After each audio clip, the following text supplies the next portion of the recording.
Every time we've been out in country, we would always present information to Auntie Bev to validate it. And sometimes she'd tell us things like, you've got this upside down. We're looking at it and we think, what is this thing? It's an emu, but we had seen it the other way around. Now, where did we get the term grandmother tree? Who gave it to us? Auntie Bev. Who was the person, you're going to see that ceremony, that did ceremony on that site? It was Auntie Bev.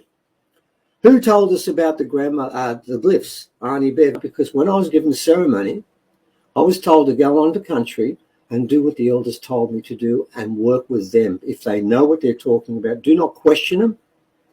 Write down, report, and don't change a word. That we had our own writing, and that is on the walls first, and the Egyptians came after. Oh, there was one question, is it possible to get into the glyphs? Yeah, it kind of is. You just got to step over the signs. Yeah, you've got to step over the signs and the plastic and stuff. If we're recommending people do things that is illegal, I don't care. I really don't care. If that's illegal, then I don't want to get off this planet. If that's illegal, then there's no point living here. Okay. All right. So I'll just bring them in. Yep. We're going to bring in our two guests. There's Auntie Colleen and Lisa. I'm going to hear your voice in a sec. Would you like to start by telling me your experiences and dealing with Auntie Bev first up, if you could, please. Yes. I met Auntie Bev about 19 years ago. I've been on the Central Coast for about 20 years. And Auntie Bev would come and visit us on numerous occasions.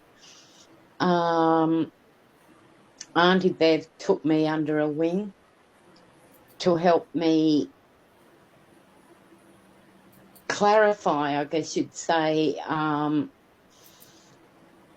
my connection to country. It took a little while to sort it out, but she finally did, and confirmed that I was Darkanung, and yeah, it progressed from there. Auntie Bev wanted me to become an elder of knowledge, a teacher of knowledge. Unfortunately, that never happened. She wanted to have me initiated, and yeah, it never happened, unfortunately. Auntie Bev had an accident and passed. Luckily, I'm able to walk now through cannabis oil, medical cannabis oil. That they said that I'd never be able to walk again. Of course. But I walked there in my bare feet. Yeah, when I was up there at Bambara, still in the wheelchair, I'd be in my bare feet. All I could feel was warmth in certain stones. There, Auntie Bev wanted me to become an elder of knowledge, a teacher of knowledge. Unfortunately, that never happened. She wanted to have me initiated, and yeah, it never happened, unfortunately. Auntie Bev had an accident and passed. But yeah, she taught me.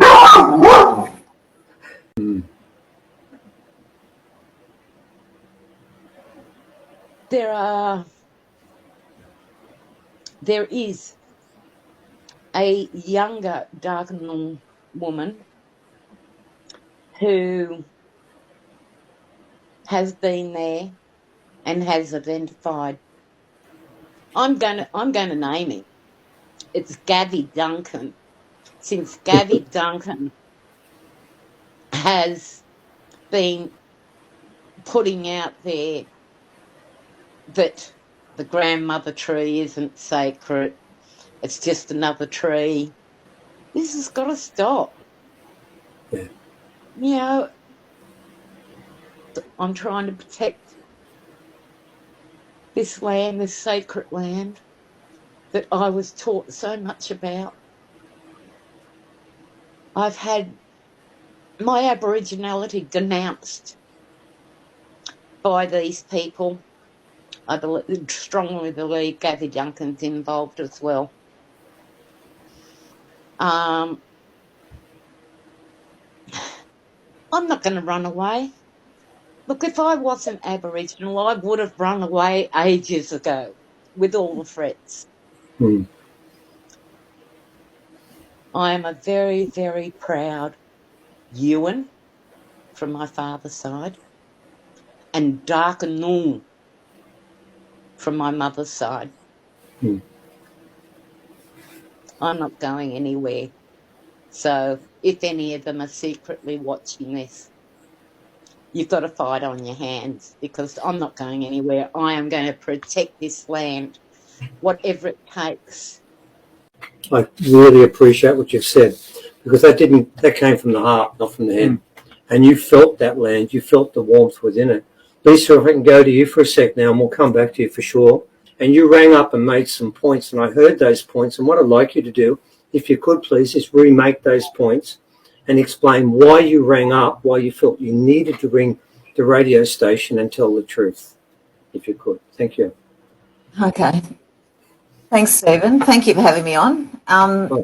So a couple of days ago, I was listening to the ABC radio station. Actually, tell a lie, I wasn't listening to it. Someone rang me up and said, "Can you believe what's on the radio at the moment? Quickly listen to it." So I listened to the ABC radio station, and in the meantime, I was getting heaps of texts, because people know that I live in Kariong and that I care very, very deeply about the area at Kariong. The bushland around the glyphs in particular at the moment is my focus. So here's this guy, I don't know him personally, his name's Gabby Duncan. He was on the radio saying that the glyphs, the Gosford glyphs as we know them, are graffiti. They're in a national park. They're also in an area of Aboriginal significance.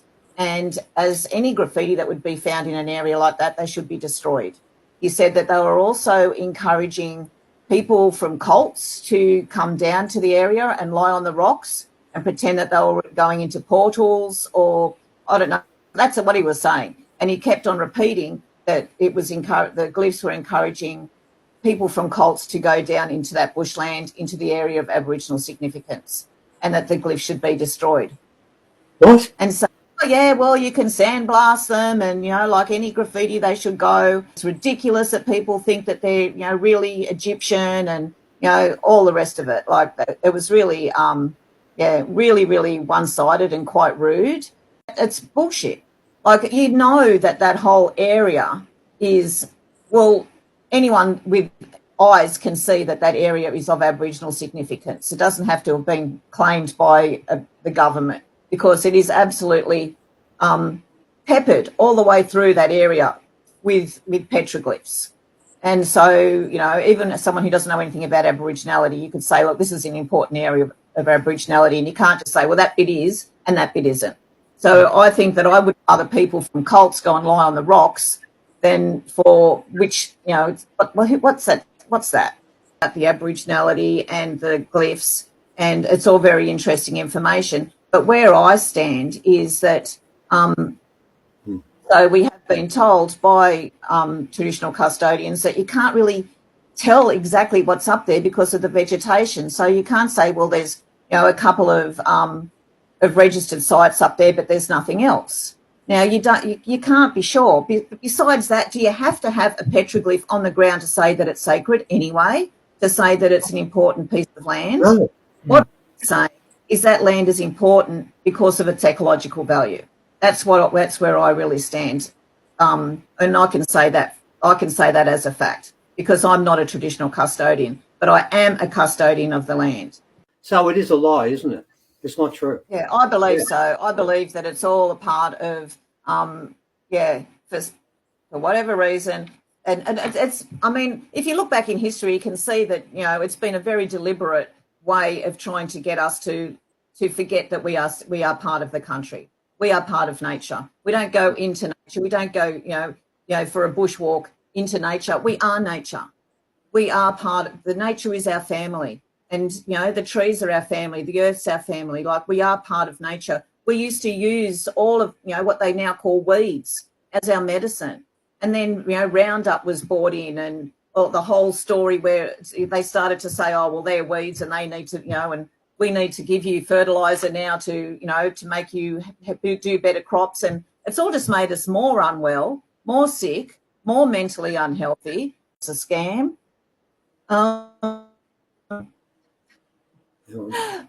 What I'm saying is that also, if you develop that bushland up there, it's going to have a flow-on effect, because the government, in their wonderful way of trying to enable Aboriginal people to have economic independence and all of that sort of stuff via Aboriginal corporations, not helping the actual traditional custodians, who the Central Coast Aboriginal Land Council is a case in point, and it's happening all over New South Wales. And like you said, there are good land councils and there are not so good land councils. But on the Central Coast, our land council does not represent our traditional custodians. They don't. They're not even made up of people that come from the local area. So, if you want to go down that track, Aboriginal law, LORE, says you can't come onto someone else's country and tell them what they can do on their country. And that's what's happening. So, like there's a mob from Moree coming in and saying to the local mob, oh, we're going to destroy your bushland. And a lot of people on the Central Coast don't understand that. They think, oh, well, it's the land council. They're the Aboriginals of the area. They're the last word on culture and in the area, and they're not. They're absolutely not. So, that's the other message that I think is important for people to know, because it's a lie. Yeah, no, so... Yeah, I think you're right. Yeah. And it's very important. If I can mention too, Lisa, very quickly, Jake Cassar, as you know Jake quite well. What I'd like to do is I want to go back to Arnie Colleen for just one quick comment. I want to ask you, the time that you were walking around the land there, and you said you were walking with your bare feet, and you felt this warmth come out of the land itself. You know, when Gabby spoke about the fact people were laying on the rocks and stuff, I mean, people do. Arnie Colleen, you're telling us why they did it, aren't you? You've told us why they did it. I guess I am, because, as I said, I actually picked up a rock from under my feet and held it in my hand, and I could feel the warmth. I handed it to another person that was there, and I said, can you feel this? And they could. There's something very, very special up there. I can't explain it. I'm not educated. I left school in first term of third form. I don't know what they call it these days. I was 14 and 9 months. I couldn't read and write. I couldn't comprehend. I'm not educated, so I don't know. I can't explain it. The most important part of this is when you're walking on sacred country, the country knows you're there, and if you want it to give to you, it will give you everything. It'll give you a purpose for living. It'll give you an understanding of what this planet is really about, and you'll begin to understand what Aboriginal law, LORE, is about. It's about the land, and any group that want to destroy the land and put bulldozers, like you mentioned, Lisa, the bulldozers there. It's pure destruction on pristine land that should be revered, it should be respected, and it should be protected. And none of those things have happened. Because they're an Aboriginal land council, there's they can go ahead and rezone that land without sort of like most checks and balances that most developers would have to go through. So if it's going to have a flow-on effect in both ways, in the environment and as a precedent, it's going to be set for lots and lots of other land all over New South Wales and beyond if this is allowed to go through. Definitely. Thank you so much. Ladies, that was brilliant. That really was. It's more than I expected. I'm now going to go to Nina. And Nina worked with Auntie Bev a lot, as Colleen did. And Nina has some writing from Auntie Bev that I think is so important, because we need to hear from the keepers. You've heard from the keepers of the land of today. Let's go back to the person who put us in that direction, Auntie Bev, via Nina. Okay. So, ladies, thank you so much. Thank that you. was stunning. Okay, Nina, over to you. I know I don't need to question you. You can talk underwater. Not a problem at all for you, mate. Let's talk about Auntie Bev and that sacred land from your point of view. Over to you, Nina. Yeah. Now, you know, I met Auntie Bev. Now, she wrote this bit of paper, which I'm going to read to you, but we did this together 10 years ago in October. I just looked at the date. October 2013 it was. I met her probably about 5 or 6 years before that. But Auntie Bev came on the scene, and this is how I met her. And this is where that whole business, and I got together with Jake Cassar, and that's when Jake started spearheading to save this land up there. So Auntie Bev and I became good mates. She saw me as a star child, she called me. There you go, there's a beautiful photo of Valerie Barrow, who was the one who introduced me to Steve and Evan, because I knew something was happening there, and I'd been talking to her. And she had gone up there with Jerry Bostock years before, and another woman, and who went into a trance, and they all saw the same thing. So Valerie then rang me one day and said, look, I've just finished reading a book called Forgotten Origin. And I think they mention, by Steve and Evan Strong, she said, I think they're mentioning a Kariong. And that's where the whole business started with Auntie Val. So Steve and Evan came up, a whole team of people who came in to join to try and find out the truth behind a whole lot of this. And that's how I became involved with the Forgotten Origins team, or our alien ancestry team. And I'm so happy I did, because we had many, many meetings since then. You know, here I sit on the lounge in the room where we all would meet. This was like the headquarters in my place. And we'd go up to the glyphs, but always, always Auntie Bev was with us.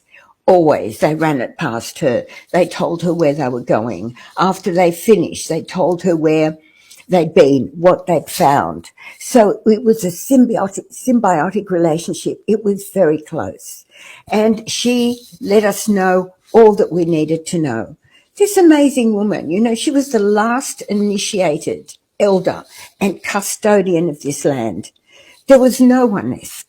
You know, there was no one that was speaking out. Tracy Howie from the Guring-gai came out afterwards, but Auntie Bev was determined. I've learned so much from her.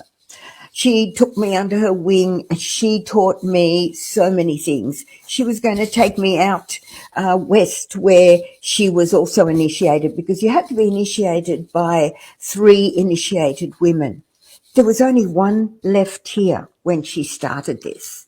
And so she was taken to places, or told to go to places, and there was only like a man who would show her, and she would have to go down into caves. She would have to spend time in them. She knew the stories of them.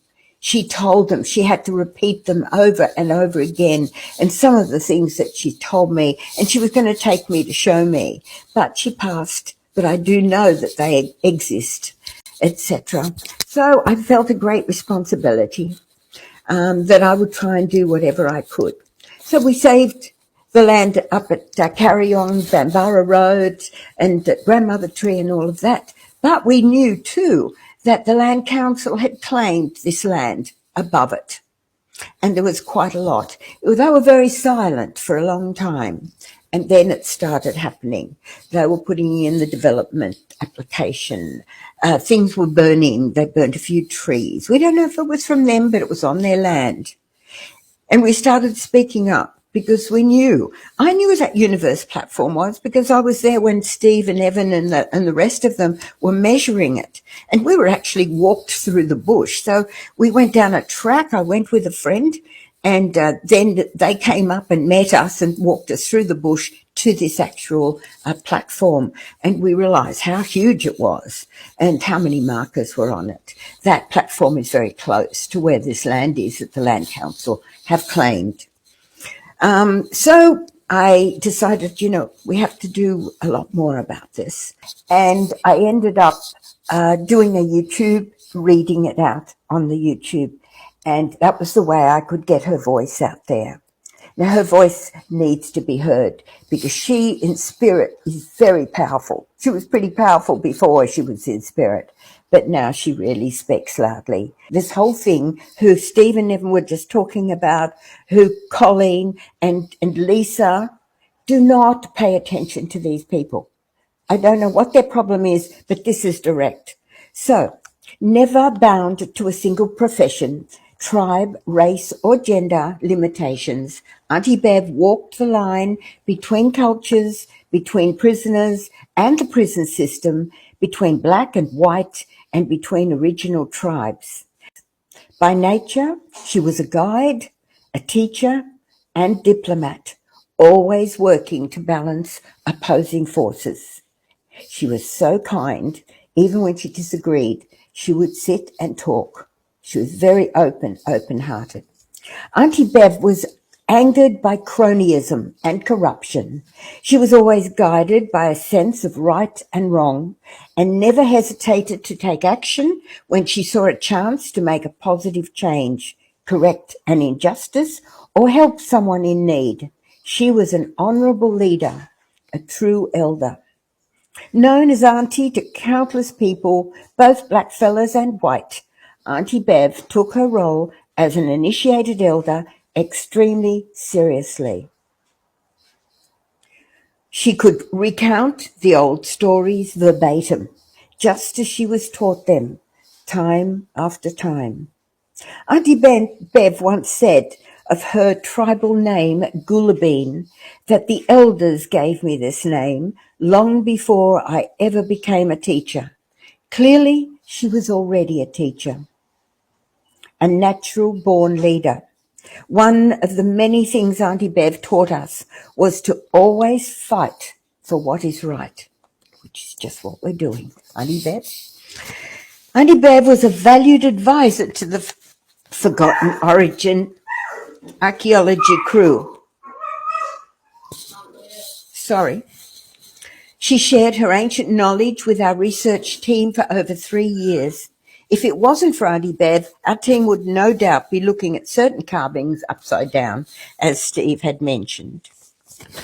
Just going to go in here. But most importantly, she was an innovator, a voice of reason. She saw beyond age, beyond cultures, beyond tribal differences.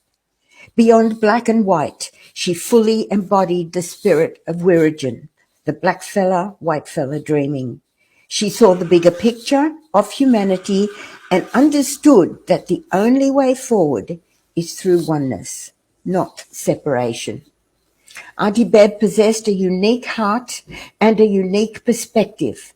She proved that genuine understanding between cultures is possible if we are prepared to stop, look, and listen. This is Auntie Bev's story as written by her and shared with me. Now I'll share this with you. Imagine Auntie Bev talking. I don't look like her, but imagine her talking. My tribal name is Gulabeen, meaning wise woman who collects knowledge and passes it on. This is exactly what I have done all my life. Yet the elders gave me this name long before I ever became a teacher. I am better and more widely known as Auntie Bev, particularly in the jails of New South Wales, where I retired after 29 years working with Aboriginal prisoners, being there for them 24/7 as an elder, an Aboriginal art and culture teacher, a suicide counsellor, and a mental health worker. I was born in Blackwell Road, Woy Woy in 1935. I am Dakanyong, a woman from the east coast of this great Southland, the largest single island in the world. My people were known as short-tails, fish people, who were from near the water. The long-tails were from the inland. I speak as an elder of the Kariong tribe. I was taken from my mother as a baby by my white grandmother to bring me up, as my mother was too young and inexperienced for motherhood. Or so my grandmother thought. My father's mother was my other grandmother, who was my black heritage line. She died a year after I was born in 1936, so my time with her was short-lived. I often wonder what wonderful things I could have learnt from her, given the time. Okay, sorry about this. I am a fully initiated law, L-O-R-E, and medicine woman of the Aliawera tribe of Utopia, from the central desert of Australia, and a Kariong elder. This is my grandmother's country, Kariong country. Our boundaries being from the south side of the Hunter River to the north side of the Hawkesbury, from the Great Dividing Range and down to the sea, as told to me by my elders. I was properly initiated in the central deserts by 3 fully initiated law and medicine women from Utopia, Amaru and Kintor, which is the right way for this ceremony to happen. Men need 3 fully initiated lawmen also. I had to go back each year and stay with them to learn more. I regularly attended every law women's meeting held every year for 16 years until I had that nasty accident in Tamworth Jail in 2007, in which I broke my shoulder and my knee, making it impossible for me to attend the very sacred and cultural meetings where we sang and danced the law for 6 days and 6 nights. I felt honoured to be included and respected by these wonderfully strong Aboriginal law and medicine women of the Central Deserts. I was at last part of the real living culture out there, where that was all they really had. There was very little of anything else. However, they lived, practiced, and respected their culture every day. I vowed from the first meeting never to miss one. However, fate dealt its blow in 2007. I went to the University of Technology, Sydney, at UTS, at 48 years of age to get that white man's piece of paper to continue to teach. I ended up with quite a few of them in the end. I won't go through all those, but I'll go to the next. I first ask for your respect and acknowledgement of the existence and importance of our Black history in white Australia. Secondly, I would like to acknowledge that Black history and culture is recorded and taught in ways that are different from the white fellas' ways, but are no less important to the people. We, the original custodians of this land, had no paper, pens, or writing equipment like yours to record our history on.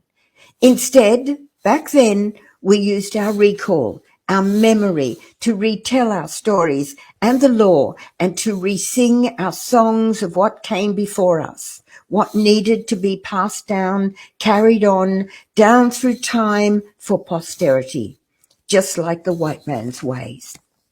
While Australia has the Mitchell Library in Sydney, given, funded and maintained by the government to house all your important papers, records, books, events, stories and artefacts, at the Mitchell Library, all your white history is kept safe from vandalism, kept safe for posterity. Our people also have the dedication and patience to carve those stories and laws into hard rock platforms, to build entire sites that record our history, our culture, and our stories.